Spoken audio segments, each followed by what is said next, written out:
shouldn't offer Mike a salary when he graduates finding a skinny dude in stripes. Right? He needs to be learning math and science and reading and everything his peers are doing. So that's, when I started to learn about what an appropriate accommodation is. So I'm going to try to show another clip, a little more in line. So,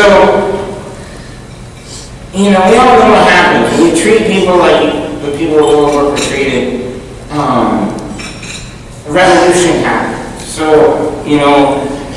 all kinds of minority groups have found themselves and still find themselves in this position today where other people are making decisions for you and about you as an individual or as a people. Other people are making, it could be doctors, it could be teachers, it could be government, it could be the man. Other people are making decisions for you, and that's how people with disabilities are treated. And through a lot of advocacy and a lot of really great stories I wish I could get more into, and I just closed my entire thing. We begin to get legislation. We have Section 504 of the Rehabilitation. It was horrible. Making children sit on the floor. Anybody feel sick? But as you can see, one thing that can't be hidden is that there are no training programs. All the stations do is sit direct. A lot smoother than the person.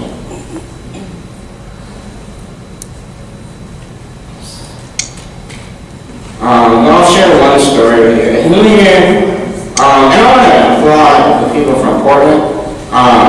You all have some amazing curb cuts in your town. You all familiar with curb cuts? Little ramp on the edge of the sidewalk? Anybody know how they got here?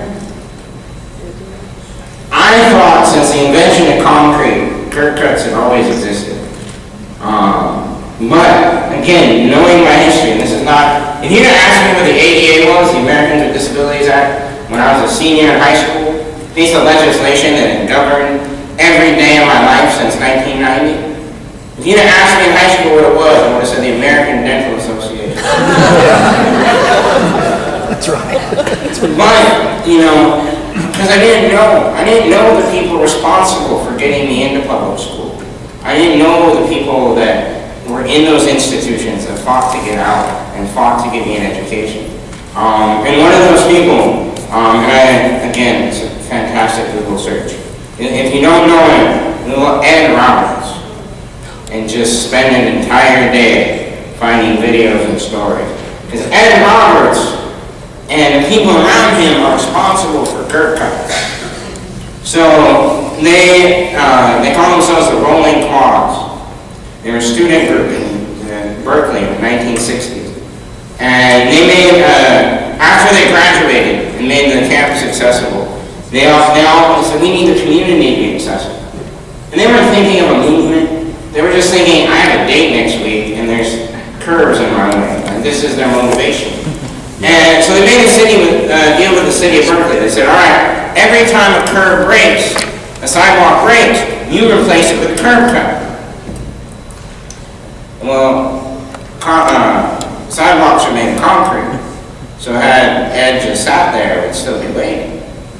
What he did was he enlisted the community of other students with invisible disability and students without disability, and they dressed all in black, and they put that black stuff under their eyes, and not because they had to, but because it looked cool, right?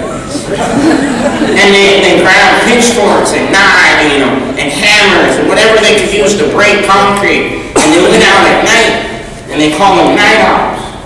And they planned out, like, we gotta break 3 curbs so Steve can get to this house.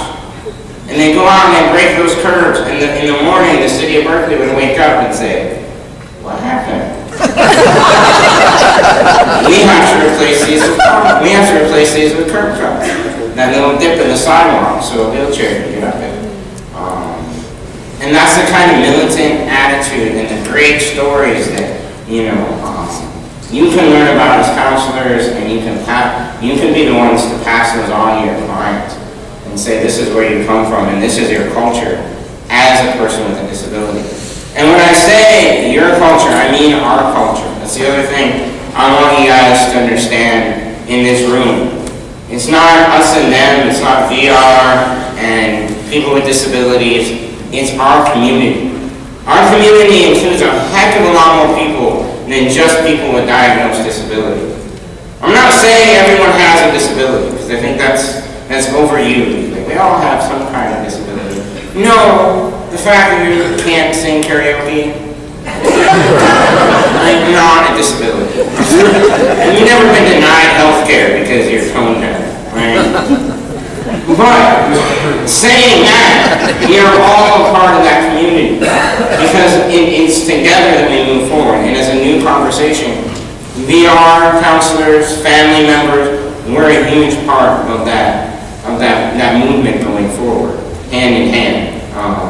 So when I say community, I'm talking about everybody in this room. And I want to show, I'm going to go a little bit into our break, but I really want to show this clip and maybe tell one more story. So this is what it took. Yeah, I've watched that video 1,000,007 times now, and I still get goosebumps. I'll take all night if I have to.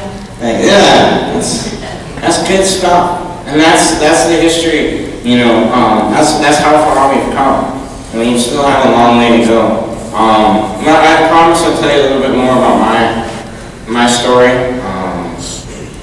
So right about the time I got to high school is when I really started to understand my disability, and I started to meet my birth family from Browning and Cut Bank area in Montana. So, you know, and part of my story from my parents that I grew up with was always that I was adopted. Like, there was never that conversation, like, when did you find out you were adopted?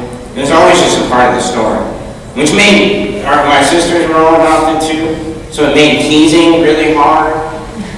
Like, I'm sure you all got in fights with your siblings, and at one point, like, it escalated to a point where they're like, whoa, you were adopted. That's why you look like a milkman. We couldn't do that.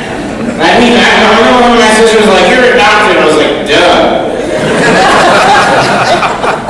So this is really bad. One time I got a really awful fight with my sister, and at the end of it, she was like, you know what? You were planned.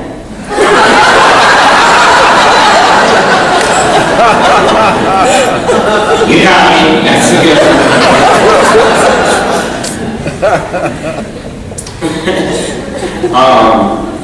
But I remember, you know, I met my birth mother when I was 10, and she hadn't seen my birth father in years. And he got to a point in his life where, you know, he knew about me and he was really looking to meet me. So he called up my birth mother one day out of the blue and says, I'd really like to meet Michael. And, you know, she said, well, it's up to him, but I can tell you about him. And she, you know, explained how charming and handsome I was. She said, well, he was born with a short right arm and without a thumb on one hand. And my birth father comes back to her and says, I know where it is.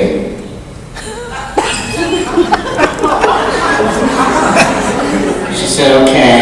And she kind of ignored it, like, because, you know, she's thinking some reservation voodoo or just out of his mind. I mean, he kept coming back to it and said, I know where it is, I know where his son is.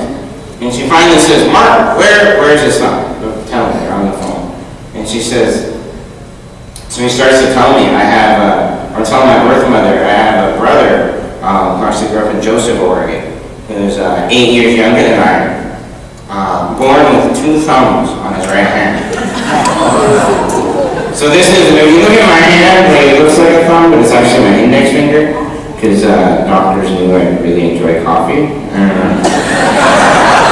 Can't drink coffee unless you have an opposable thumb.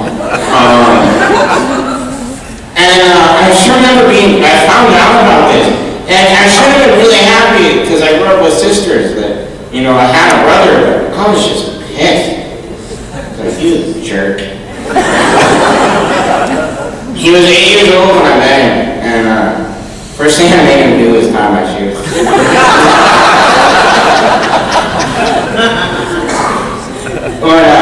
And I told you there's one other Blackfeet phrase I know really well. was, talked to me by my uncle, who just happened to be student teaching at my public high school in Missoula, Montana at the time, and he started one of the first